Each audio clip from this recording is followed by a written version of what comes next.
Hello there guys and welcome back to the channel. Today I'm going to be making a video about Glutton Justia. And I know guys, you're going to be saying something like, hey Highlander, you know that this costume is already no longer available, right? That the banner already ended. And yeah guys, I know all of that. But as I mentioned before, this is a channel that is focused primarily on Brown Dust 2, and I think that any type of content that is going to be good, that is going to be relevant for the future, should be available in the channel. So that's the reason why I'm going to be making this video now, and probably if you got the costume, you would like to understand it better, and probably what I'm going to be saying here is going to be useful for you. So let's get into the point, and we're going to be starting with one of the most important things, which is going to be gear, right? So how should you be gearing this particular costume, or the character in general, right? Because it's not just for this costume, right? The building is going to be for all of the costumes of the character, right?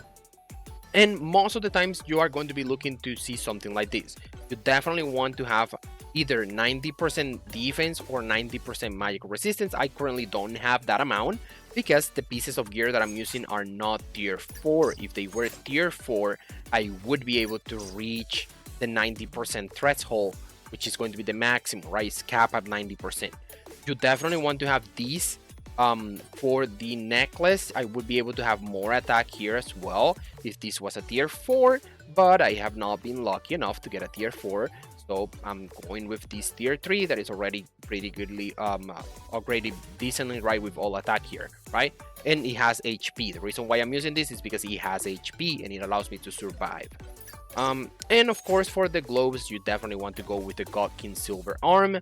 Of course, go for tier 4. Of course, you should be going for triple attack, but I have right here. I'm being a little bit stingy here with using more crystals to change this, and sometimes I use these for other characters, so a little bit of crit rate helps them a little bit. So I'm not changing that for that reason, right? But if you are a hardcore player for PvP, you definitely will need to have two sets of equipment available for Justia. One is going to be for defense and one is going to be for magical resistance, because it would all depends on the situation and you would like to be changing it back and forth depending on what's the meta at the time. Like for example, the current meta is people using Eclipse, right? So you would need to be using a set with 90% defense that is upgraded to have all increases in attack here, right? I'm not doing that right now because I'm not a PvP player, right? And because I don't have enough crystals to dedicate only to this character. I want to spread my crystals to using other characters. So this gear is just general gear that I use for any content in general, right? Something else very important, the weapon. The weapon have the option to have crit damage and attack percentage, and you would say like, hey Highlander, why don't you have attack percentage here? The answer is simple, guys. Having double flat attack is actually better, because this flat attack is further increased by all of the increases that you have in attack percentage. So at the end of the day, you are getting way more damage, way more attack just by having this flat attack here. My weapon used to be attack percentage and I was thinking that that was good, right? No, it was not like that. I used to have double flat attack and then people were telling me like, hey, no, you should have attack percentage. And then I was like, I'm not sure if I should really do that, but I still did the change. But I forgot to see how much attack I had when I had flat. So then I had to again do the very expensive change of locking all of my 3 suit stats and then changing this back to flat attack, and then I noticed that I definitely have way more attack by having double flat than by having an increase of attack percentage here, mostly because you're going to be going for all attack percentage increases on your suit stats. So that's going to be everything for the gear. So now let's talk about the costume itself. How does the costume work, and how do you use it, and where do you use it, right? The Glutton costume is going to be pretty much something completely new, but this costume used to not be like this. Right now it is only 2 SP to use, which is really good. This costume is the best opening for PvP right now. If you are doing PvP and you want to win battles, you have to have this costume and you have to open with this costume. double buff Justia and attack. So you would need to use 2 characters that are able to buff attack with like very little SP, like Lato and what's this going to be the other one?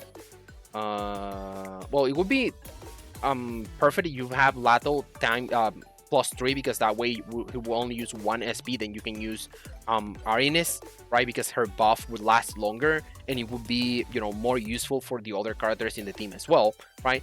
But if you don't have Lato +3, you would be using Lato and then you would be using Samai, right?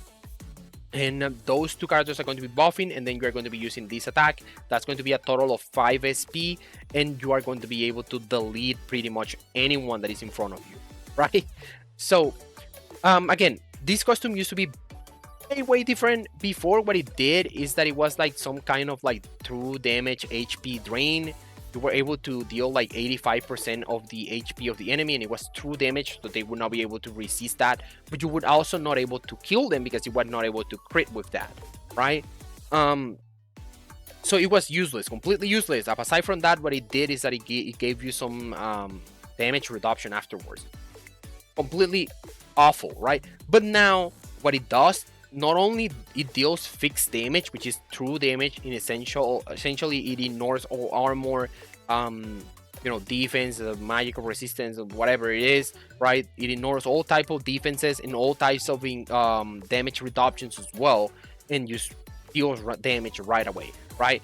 Based on 300% of your attack. And if you bond with this costume, you can see it here, you bond with this costume, it goes up to 340% of your attack, which is going to be then a fixed amount of damage of 8,948 without any buff. With buff, this can go as high to be triple or 4 times this amount here, right? I think the maximum amount that you should be able to deal with this is going to be 34,000. And I will explain that in a moment. I'll let you know why. Okay, so now, again, insane character. Definitely, if you're a PvP player, you should be upgrading this costume because it would increase your area of effect as well, which essentially is going to allow you to kill way more enemies, right? And it would be, you know, just an amazing costume to have if you want to increase your ranking in PvP. Yeah, so aside from that, I think there is nothing else that we should be discussing about the costume and how it works and all of that. Something very important to remark here. It gives you 8 turns of property damage increase, 400% if you have it at +5. Just give it a look to this. This is Diana. And the base costume for Diana +5 gives you 200% property damage. Justia gives you double of that. It's just for you to see how insane this costume is. And it stacks. So it would be 400 from here plus 200 from Diana.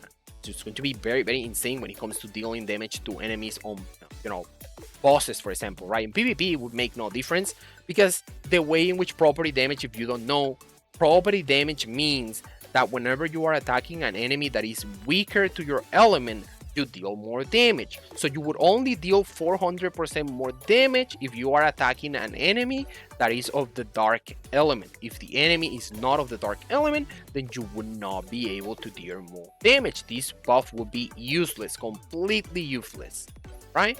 So if at some point we are, for example, on Season of Dark and everyone is using dark characters for PvP because dark characters would have more damage, then you would be able to destroy them all with Justia just because of this buff. So the strategy for PvP would be make sure that your Justia is well protected, right? Back in the back line, like many characters, protecting her so that she doesn't die. Put her some magical resistance because the current meta is going to be using Eclipse. So that she doesn't randomly dies to Eclipse. Put her some magical resistance and then just enjoy the massacre because she was going to be able to carry you. Okay, let's go now with the testing, guys, because I want to make sure that I have everything clear here and I don't want the video to be so long. Okay, so very important thing here. First, you definitely want to have buff, attack buff, right? And the best attack buffers for Justia are going to be Lato. What is Lato? Lato is already in the team. And of course, Arines as well, right? So let's go with Arines. Okay, Arines. Okay, here we go.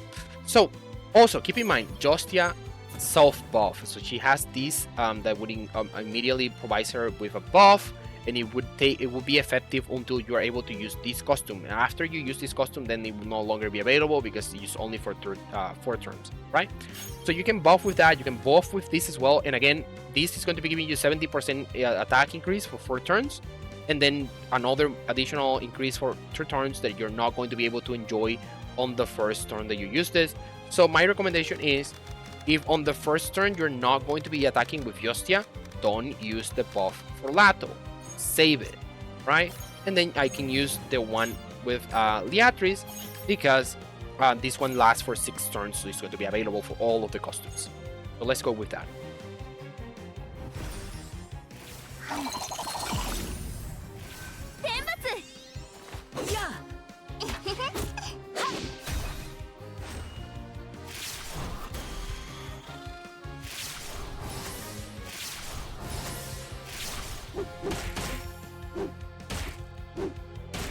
Alright, so now guys, let's see the stats. And if you can see here, I have 8,422 attack, right? And whenever I activate this buff, I'm going to be reaching the cap for attack that is going to be 10,000. You cannot have more than 10,000 attack on any character. That's the cap, guys. If you try to buff your character more than that, it would be meaningless, because as soon as you hit, like for example, I could also use like Samai here, for example, right? And it would just be an overcap because it would not work. The best idea would be to use Diana, because Diana would give me property damage instead, which is going to be continuous stacking, right? So now let's activate this first, and then after that I'm going to be attacking. And right now you see that it's showing that I'm going to be dealing 25,266 attack. That's exactly the number that is here. As soon as I buff with this, you're going to be able to see that I will only be able to deal 30,000, and it would not go further than that. It's going to stop there. Yeah. There you go, 30,000, right? And why 30,000? Because currently I have 10,000 attack, exactly, right? And that would be impossible. Like, there is no way that I'm reaching exactly 10,000 attack, right? What is happening here is that I'm reaching my cap, and I'm not able to deal more damage than that. And now I lost a couple of buff. Like the self buff is already run out. The second buff here for Latal already run out as well. So yeah, I go back down to 6,000 attack.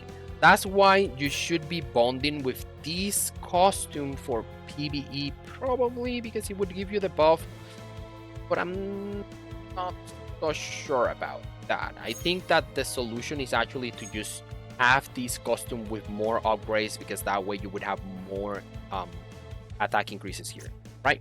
And you may essentially be able to reach a point in which you would need only one buffer that is going to be Lato, and that is going to be the only buffer that you're going to be needing for Justia. So guys, I think this is enough talking. Hoping that you guys understand better this character. Sadly, there are way too many caps for when it comes to fixed damage or true damage, because again, you have the attack cap, you have the what is this called? Yeah, you have that it cannot crit, right? So you're not able to take advantage of any crit damage, right? And yeah, I'm not sure if there is probably also a cap for the amount of damage that you can increase with the property damage as well. I think there should not be, right? But you can see the buff here that is showing that I have 480%, right, of property damage, right? And if I have Diana on my party, this definitely would be 680% instead. Okay, so that's it, guys. I think that's everything that I wanted to share with you. I'm pretty sure that I have been able to provide you all the information that you guys are going to be needing. Hoping that if you guys got the costume and this video would allow you to understand it better, and you guys can start enjoying your wins in PvP, because this character definitely would farm you all of the wins that you want on PvP. But that's going to be everything, guys. Thank you so much for being here in the channel, and see you in the next one.